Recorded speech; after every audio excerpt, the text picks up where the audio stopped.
દુખીઓનો બેલી એ ઝરણાવાળો બાવો આવે ને તો ભાઈ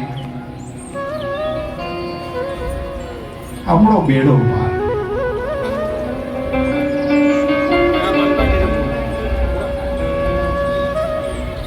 એક વસ્તુ આમાં બીજી બને છે, કોઈ એવું વિચારશે કે એના શરણમાં આવે તો બેઠા છીએ તેને બોલાવવાની શું જરૂર?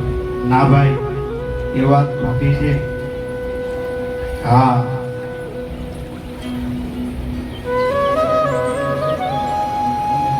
એને પ્રાર્થના તો કરવી પડે, એને આરાધ તો કરવો પડે, એને બોલાવવો પડે.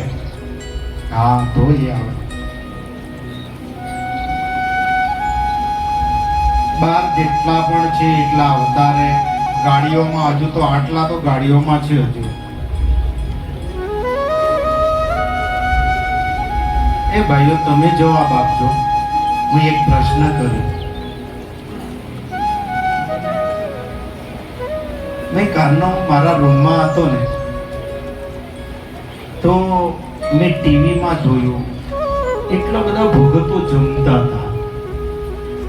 એક એ બાજુ ટ્રાફિક છે, ગાડી અહીંયા બ્લોક કરી દેજો. બસ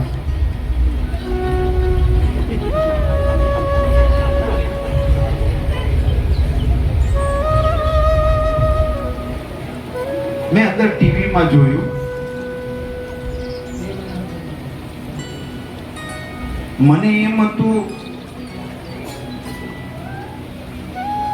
એક દો ભગતોની સંખ્યા વધારે છે, ગાડી જેટલી છે, રોડ પર એટલી, પેલા રમેશ મામાના ઘર બની એટલી, આ મંદિર બની એટલી ગાડીઓ, ગ્રાઉન્ડમાં એટલી ગાડીઓ છે, જમણવારમાં એટલા ભગતો જમે છે. તો મેં કીધું હું એક ટેન્શનમાં આવ્યો. કોઈ દિવસ ટેન્શન નતું, આજે આવ્યું. કીધું આટલા બધા ભગતો બેસે ક્યાં? બાબાએ લાજ રાખી કે જમી રહ્યા ત્યાં સુધી છાંટો પણ આવ્યો નહીં.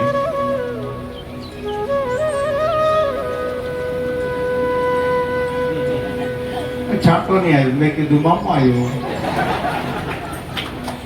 મને એમ કે નાખવા આવ્યો. હું તો ચોકી ગયો, કારણ કે પેલો વરસાદ નહીં આવે તો ગાંધી બાપુ વાળો છાંટા આવે, પણ બે માંથી એક છાંટા તો આવે.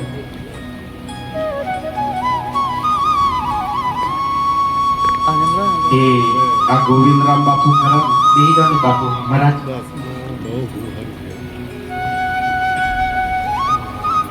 આ ગોવિંદ બાપુ ખરા ને, એમના દીવાન છે ધોળા કુવા, ઝઘડિયાની બાજુમાં, ઝઘડિયાથી 3 જ કિલોમીટર દૂર ધોળા કુવા કરીને ગામ છે. જયરામદાસ બાપુએ એમને ગુરુ બનાવ્યા ને આજે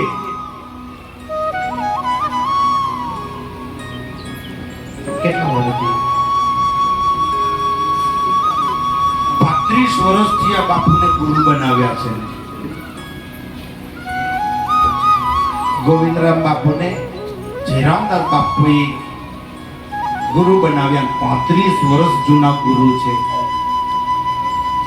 જયરામદાસ બાપુએ 6 ગુરુ બનાવેલા. કેટલા? 6 ગુરુ બનાવેલા. એમાં 7મા આપણા જયરામદાસ બાપુ હતા. એમાં હજુ એ 6 માંથી એક ગાદી હજુ પ્રથમ ગાદી પડે છે. દરેક જગ્યાએ જે અધિકારી હોય, દરબારનો જે અધિકારી હોય, આ તો મારે નહીં બોલવું જોઈએ, રામદાસ બાપુએ બનાવ્યા છે કે જેને પ્રથમ ગાદી મળી હોય એ ગુરુનો મોટો દીકરો છે. જેને પ્રથમ ગાદી મળી હોય એ મોટો દીકરો છે. એટલે આ જયરામદાસ બાપુ, દલારામ બાપુ, ધીરેજરામ બાપુ વખતના નિયમ છે કે જેને પહેલી ગાદી મળી હોય એ પહેલો બેસે, જેને બીજી વખત ગાદી મળી હોય એ બીજો બેસે, જેને ત્રીજી ગાદી મળી હોય ત્રીજો ગાદી પર બેસે. આ રીતના નિયમ છે. મેં પણ આજે 50 વર્ષથી મારા જયરામદાસ બાપુની પરંપરા 50 વર્ષથી મેં પણ સાચવી રાખી છે. હજુ પણ 50 વર્ષ આ દરબારના થયા છે.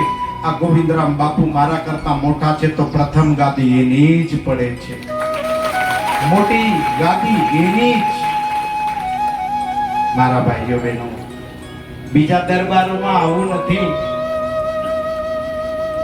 ત્યાં તો તે ગાદીપતિ મેન હોય તે ભલે પેલા ગાદી વાળો હોય તે છેલ્લા બે છે. પણ મારા દરબારમાં આજે 50 વર્ષથી આ સચવાઈ રહ્યું છે.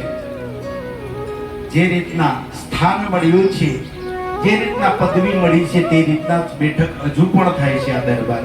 અને એવું જ ચાલશે. મારા પછીના જે ગુરુ છે એ લોકોને બી એક સલાહ આપવામાં આવશે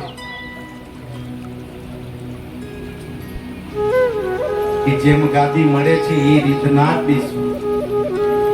આ દાદા ગુરુનો નિયમ છે, તોડવો નહીં.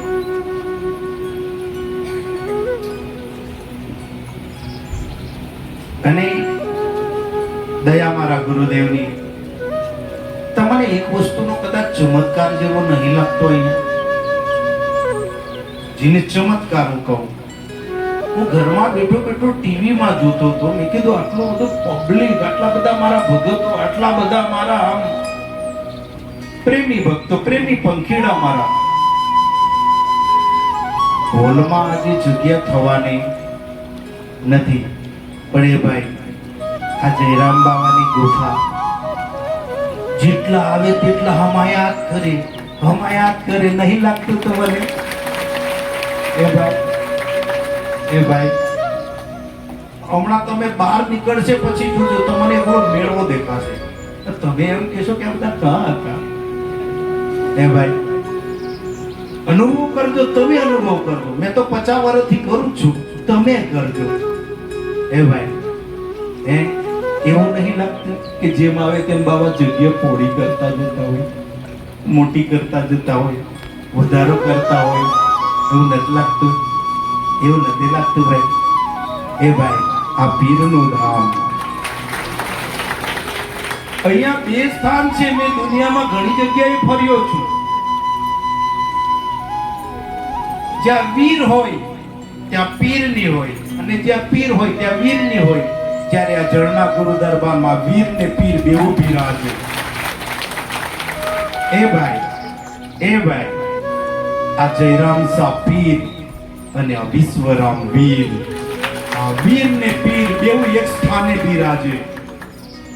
એક સ્થાને વીર બિરાજે. વિશ્વરામનું નામ મેં વીર એટલે રાખ્યું છે, એને ગુરુ નહોતા કર્યો.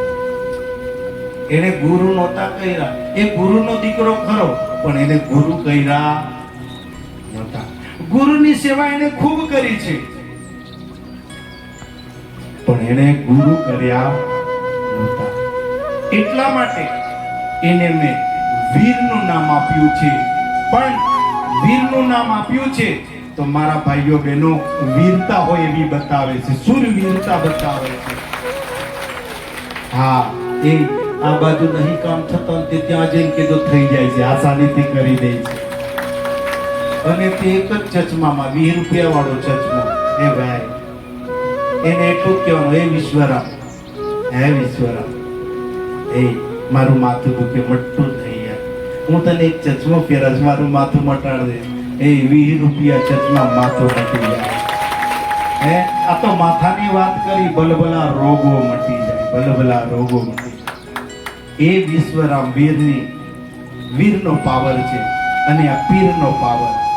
એટલે એક સ્થાન એવું છે કે જ્યાં વીર ને પીર બે બિરાજે. હા,